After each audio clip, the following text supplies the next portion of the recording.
یعنی بھویں بنانا، یہ ایک لعنتی عمل ہے۔ جو عورت آئی بروز بنائے اور وہ عورت جو دوسروں کی آئی بروز بنائے اس پر اللہ تعالیٰ کا لعنت ہے۔ اب رہا ہسبینڈ کا سوال کہ کیا ہسبینڈ کے ڈیمانڈ پر آئی بروز بنا سکتے ہیں یا نہیں؟ تو دیکھیے جناب، صحیح مسلم کی حدیث میں آیا ہے کہ اللہ تعالیٰ کی نافرمانی میں مخلوق کی اطاعت نہیں ہوتی، یعنی جس عمل کو اللہ تعالیٰ نے منع فرما دیے ہیں اس عمل کو آپ کسی انسان کے کہنے پر یا ڈیمانڈ پر نہیں کر سکتے، ورنہ آپ کا جتنا عمل آپ کرتے آ رہے ہیں اس سارے صالح عمل پر آپ خود پانی پھیر دیں گے۔ ہو سکتا ہے آپ بہت تہجد گزار ہو، بہت عبادت گزار ہو، پر دوسری طرف آپ ایک لعنت والا کام کر رہے ہو اور اللہ کی نافرمانی کر رہے ہو۔ کتنا عجیب معاملہ ہے نا۔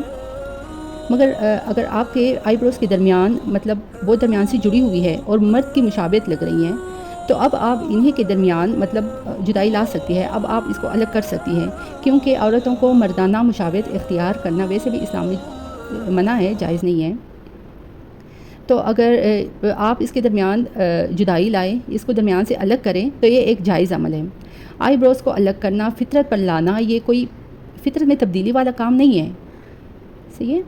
اس لیے آپ درمیان سے جو آئی بروز ہے اس کو الگ کر سکتی ہیں۔ اب رہا آئی بروز کا سوال، تو اسلام میں یہ بالکل منع ہے، یہ بالکل جائز نہیں ہے۔